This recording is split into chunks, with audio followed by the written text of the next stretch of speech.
Hey everyone, welcome back to the Human Challenge, where we explore all of the human challenges in today's world, the challenges of being human, and how we can challenge ourselves to be more human for the greater good. I'm your host, Vanessa. Today we are joined by Emily O'Brien, CEO founder of Comeback Snacks, popcorn so good it's criminal, founded while incarcerated. Welcome to the show, Emily. Hi, thank you so much for having me, Vanessa. I'm so grateful that you're here. I came across your story, and as someone who I do work with a few organizations and offer some of my time to support people with a history of incarceration, and it's honestly a gift to be in that community and to be able to use my experience for that purpose. And so, your story obviously was like amazing to me, and I was like, oh, I've got to have Emily here to share it. Oh, thank you. So why don't you start? Tell us a little bit about Comeback Snacks, what you do and maybe where it all came from. Yeah, so Comeback Snacks was started in the most unlikely of places, a place I never thought I'd be in my life. That was federal prison. It was in 2000, it was actually 10 years ago to this Wow. year, in 2015. Oh, happy anniversary. Mm-hmm. I ended up on a trip with someone that I knew and trusted. I was struggling with substance abuse at the time, and so I was hanging out with this guy that was, sober, and he brought me on a trip, and it turned out to be a drug smuggling trip. And there's some red flags about him, but I feel like everyone has red flags. It's so easy to say, "Oh, I should have known better," but sometimes you just don't. And I go on this trip with him, and 3 days in, he tells me that he's in a lot of debt and he's there to bring drugs back. And when he booked the tickets, he submitted my passport to these people that he owed money to.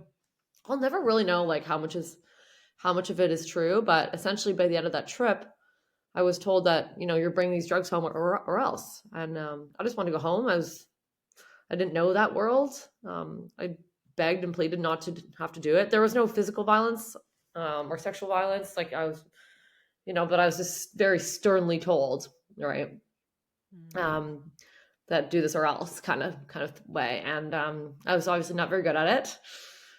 Got pulled over in secondary in Canada, luckily Canada, from St. Lucia, and then was arrested. And I had to serve 4 years in prison. And prior to my surrender to the court, I spent 2.5 years on house arrest. And I spent a lot of time being really, really mad at the system, mad at the guy, mad at myself, mad at my family, just like for not trusting, just mad. And then there's like one day, and maybe it was the grace of God, or I just also had it with myself of living this emotional anguish.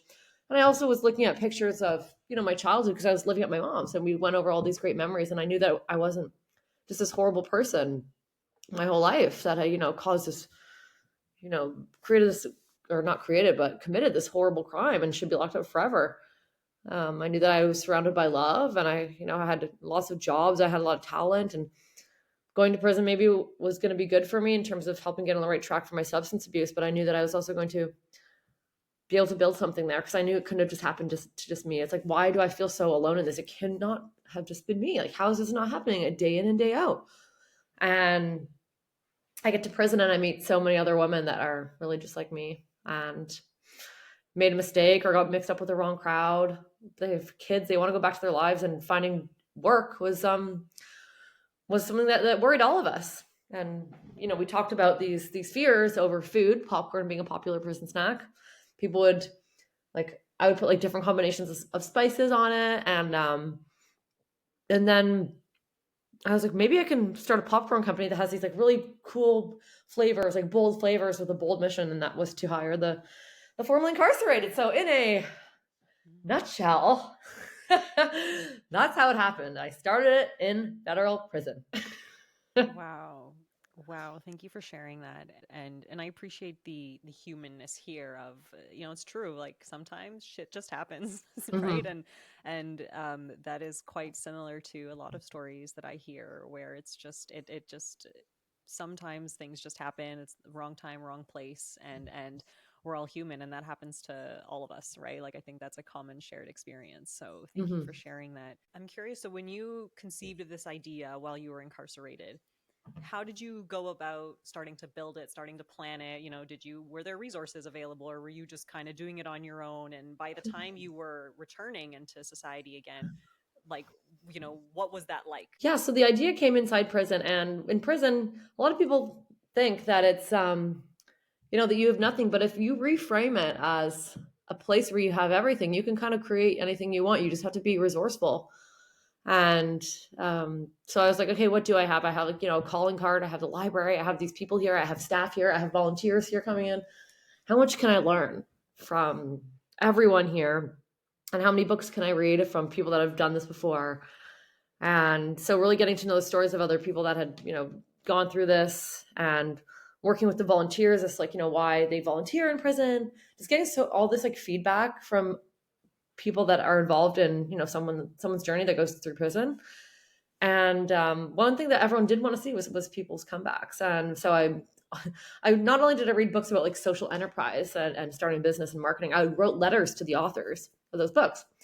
And so I Wow. began to build like my mentorship network from inside. And then I started writing blog articles about it. Some of them are still on our website today. And and I would send out like these handwritten notes to my business partner, my now business partner, because he was a friend of mine, and then now he's like full blown business partner because he just fell in love with it. Um, I'd send out these like blog articles that I was writing from inside, and then he put up a landing page like while I was still inside to like get people's attention.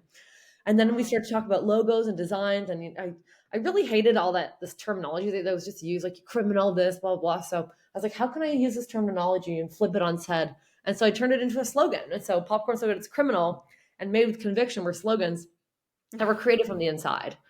The original name was Cons and Kernels, and I did this by doing a survey. I conducted a survey. I just thought of people also gave me like their idea names, and then Cons and Kernels was the selected name like from all the inmates.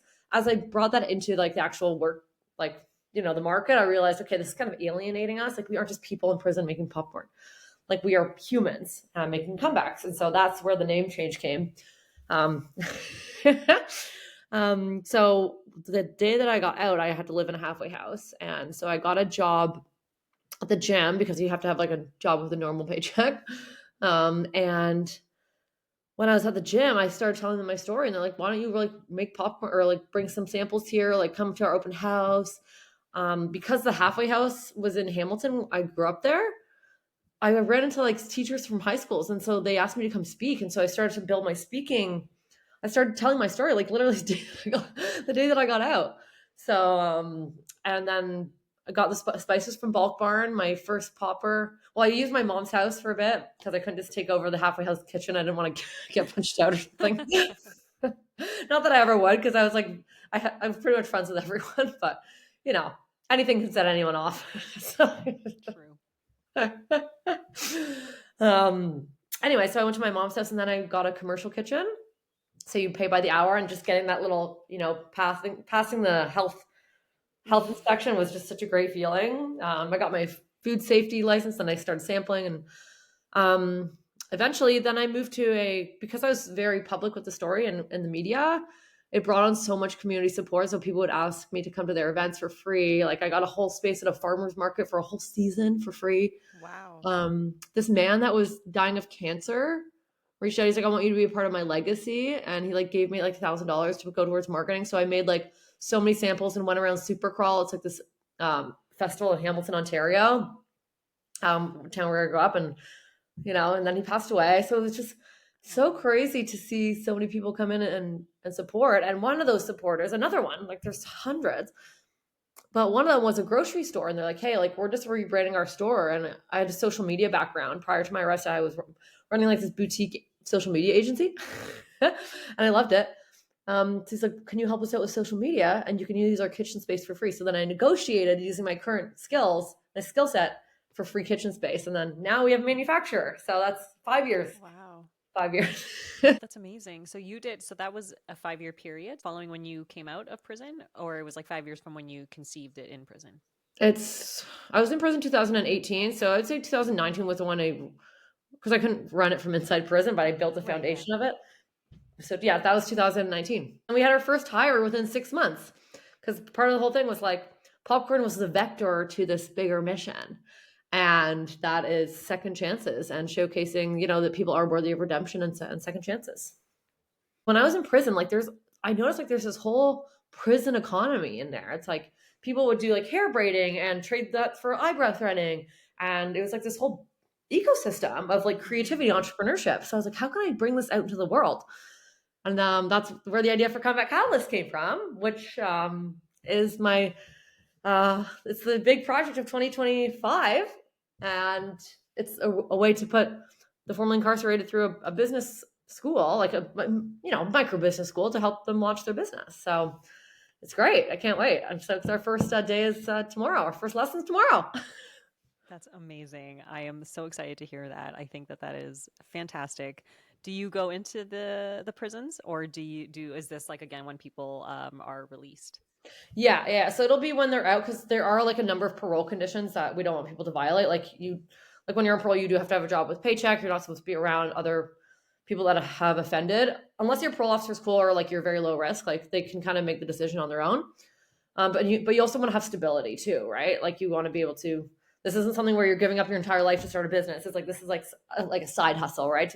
That you can eventually go to full time. Because I didn't even go to full time into mine until 2.5 years later, right? Like you need to have that stability, because again, it is risky, but it's also a great way to harness your talents, make a career for yourself, and build something for your community. And how many people are you working with so far for your first session?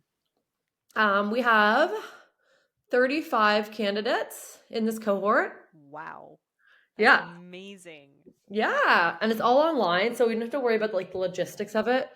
And it's just like obviously like safety concerns, you know what I mean? Like it's just way less of a it's way better to run it online. It's also better for the individuals, right? Because it takes time, money away from their family as well. Are these people just from Ontario, or are they from all over Canada? All over Canada. Yeah. So when we got the funding, because we were privately funded from a foundation, and they have a whole arm called for the formerly incarcerated person. So it's good. Wow, that's amazing. And what kind of support are you, or what kind of programming are you offering them? So it's a 12-week curriculum, and it's all online. So each week they're called lightning lessons. So it's not like a lecture format where like you're just talking to them, but it's actually all right. We're gonna register our business today. We're gonna like open our social media accounts, like doing everything, not everything, but most things in class, so that we can help them through it and complete things every week. And then by the end of the week, we're gonna have them like the goal is to have them launch their business, so a minimum viable product. So want to start a popcorn company, make your first bag. I'm like, but have all these like costing measures, target market, and I can help with all those things. And I'm also bringing on mentors. So this is the best part. I'm bringing on mentors who have also been formerly incarcerated and who have their own business. Oh, that's amazing. I feel so proud. I love these stories. I just think that's Woo! phenomenal. Yeah. What was the hardest thing for you? Maybe not necessarily adjusting, but do you think there was a particular challenge that you had? Um, you know, because you said you've had similar experience prior to your incarceration. Were there any different challenges or unique challenges that you think you had when you were building Comeback Snacks? Oh yeah, just public perception, right? Is a huge risk. Are people going to buy this product? Are people still going to hate me? Be angry at me? There's always that fear. And of course there is that anytime you do an article, honestly, there's always going to be people that they're just going to hate. They're just not going to like, and that's okay. Cause going through the system, the law enforcement officers aren't always the nicest to you too. So you kind of get used to like, this condemning, this, not condemning, but this style of communication that isn't the most encouraging. Yeah. But it's also like, I actually got used to it. And I was like, okay, like that just made me want to work harder. And I think also launching it, my parole conditions made it like very challenging to kind of grow and get product into stores, because I always had to ask permission to like leave like the city to like deliver to a store. So it was just like a lot of, and like I get it, it's fine, it's part of the thing. And like I chose to do this business, but there was definitely I think that things could have been made easier given the fact that I was like a stellar inmate. Like I'm obviously not gonna like run off to Barbados. But yeah, again, I know they have their protocols, but still. So yeah. And is Comeback Snacks like, did you fully self-fund it? Did you in the start or at any point in the journey have you had to go and get, investors or anything? We did just last year in order to scale, because once you go from like independent stores, in order to grow in the big grocery stores, it is like really expensive. Like so, in order to do that, in order to scale, we did have to get some, but it's been great. We just had our first investor meeting, and they are very happy. We grew 60% since last year. Wow, amazing. Um, and I honestly think that's because I haven't lost track of the story. Like a lot of companies are just food, and it becomes very challenging to stay motivated and to reach more people. But because I've been so passionate about continuing to help this community, which it helps me, honestly, you still feel like you're connected because you always are.